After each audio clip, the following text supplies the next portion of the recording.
안녕하세요. 팀TV입니다. 최근 베트남이 제한적이긴 하지만 관광을 위한 입국이 가능해지면서 국제결혼에 대한 기대감도 같이 증가하고 있는데요. 새로 국제결혼에 대하여 관심을 가지시는 분들도 많기 때문에 국제결혼에 대한 일반적인 내용들을 다시 알려드릴까 합니다. 베트남에 관한 정보 중 단순 여행이 목적이라면 여기저기 업로드된 후기들만 보아도 착착 여행 계획을 세울 수가 있을 텐데요. 하지만 국제결혼은 단순 여행이나 쇼핑이 아니기 때문에 더 많은 것들을 생각해야만 합니다. 국제결혼 자체가 당연히 정답이 없는 분야이고 개개인이 모두 다르기 때문에 국제결혼을 하신다면 훨씬 더 많은 것들을 공부하셔야만 합니다. 오늘은 최근 국제결혼 동향에 대하여 이야기하려고 하는데요. 이전 국제결혼의 변화 과정부터 최근 국제결혼의 동향까지 알아보도록 하겠습니다.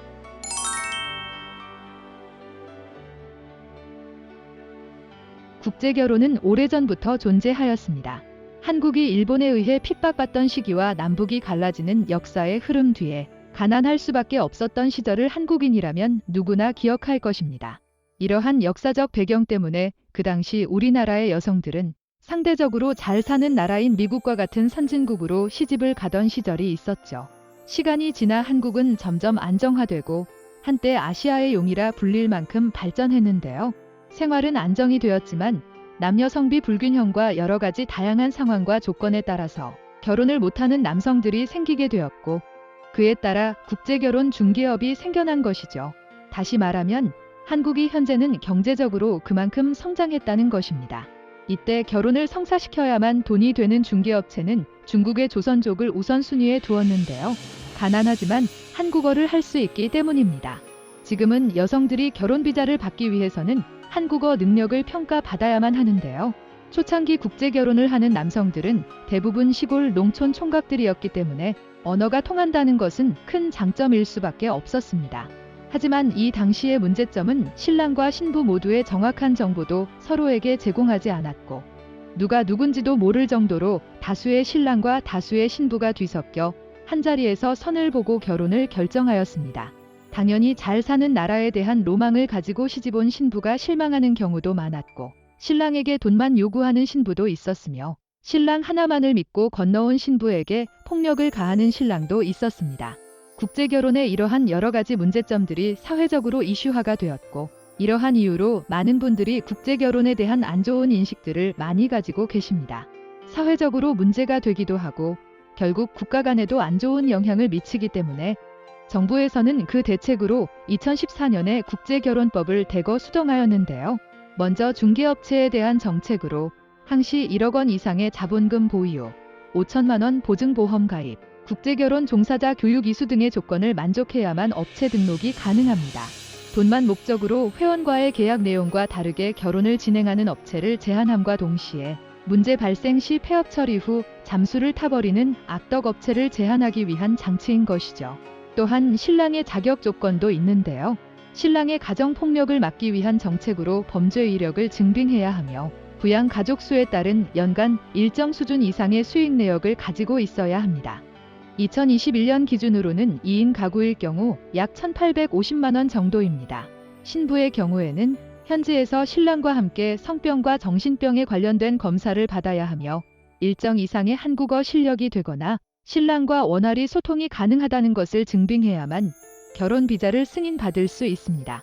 또한 중개업체와 회원 간의 분쟁을 해결하기 위하여 공정거래위원회에서는 국제결혼 진행 단계에 따른 총비용에 대한 환급율을 %로 정하여 제공함으로써 중개업체와 회원 간의 분쟁을 최소화하기 위하여 노력하고 있습니다.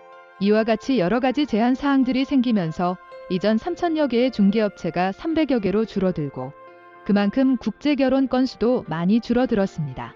하지만 최근 몇 년간 꾸준히 국제결혼 비율이 다시 높아지고 있었는데요. 국제결혼과 관련된 법 개정 이후로 기존에 존재하던 많은 문제점들이 개선되었고 신부들의 성향도 많이 바뀌었기 때문이죠. 물론 현재는 코로나19 팬데믹의 영향으로 거의 전무에 가까운 수준입니다.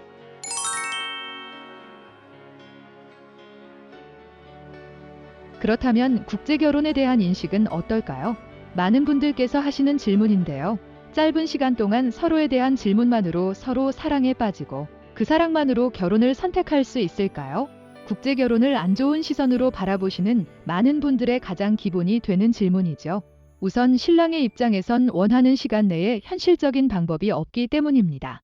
대부분 직장 생활을 하시기 때문에 해외에 있는 여성과 오랜 연애 기간을 가지면서 서로에 대한 확신이 생길 때까지 기다린다는 것은 현실적으로 무리이기 때문이죠.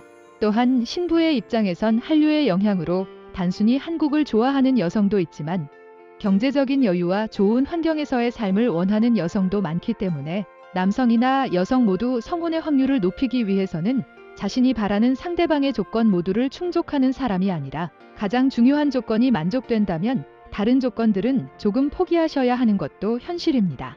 또한 신부의 성향이 바뀐 부분은 신랑의 금전적인 지원을 바라던 예전과는 다르게 현재는 대부분 자신이 직접 일해서 현지 가족들을 지원해 주거나 혹은 신부 부모님들도 자식의 지원을 바라지 않고 딸의 행복만을 기원하기도 합니다. 이러한 이유로 최근에는 어느 정도의 여유 있는 삶이라면 남성의 경제적인 조건이 여성에게 크게 어필되지 않기도 하죠. 돈이 많다고 해서 모든 여성분들에게 선택을 받을 수는 없습니다. 이러한 전제적인 변화들로 인하여 많은 분들이 국제 결혼을 통해 행복하게 잘 살고 계시고 이혼율도 통계청 자료에 따르면 내국인 간의 이혼율보다 낮게 조사되었습니다. 대부분의 성향도 바뀌고 국제 결혼에 대한 인식도 그에 따라 많이 바뀌어가고 있는 것이 현재 국제 결혼의 현실인 것이죠. 실제로 경제적인 여유가 목적이 아닌 행복을 위하여 석박사 등의 고학력 여성이나 변호사나 의사와 같은 전문직 여성들도 국제 결혼 업체에 회원 등록을 하고 있습니다.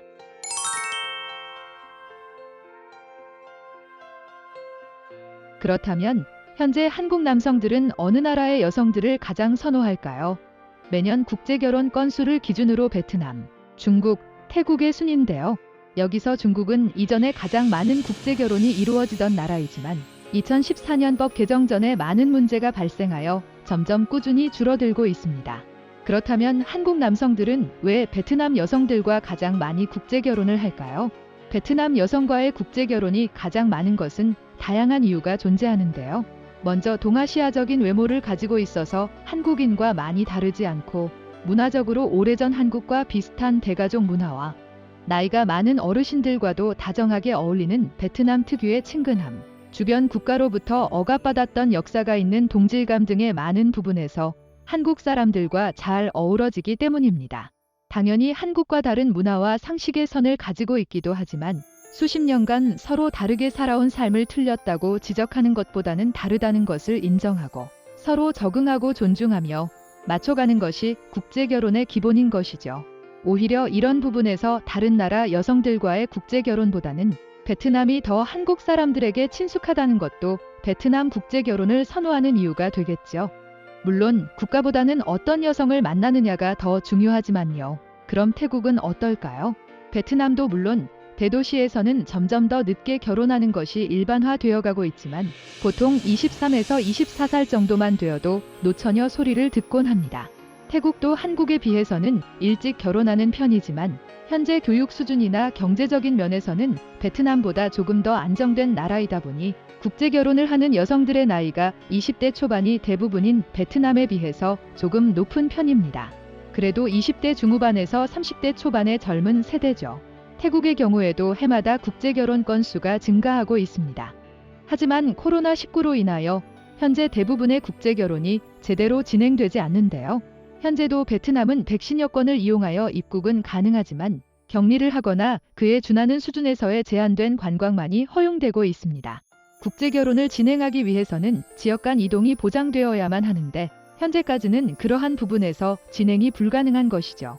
오늘은 이렇게 국제 결혼이 어떻게 변하여 현재에 이르렀는지 알아보았는데요. 물론 현재도 개인의 성향이나 상황에 따라 안 좋은 결과가 나오는 경우도 있지만 전반적으로 국제 결혼이 만남부터 결혼 생활까지 좋은 방향으로 변화하고 있고 국제 결혼에 대한 인식도 좋아지고 있습니다. 변화하는 과정에서 그 변화를 가장 빠르게 많이 느낄 수 있는 중개업체의 역할도 그만큼 더 중요해지겠죠. 이상 팅팁이었습니다. 감사합니다.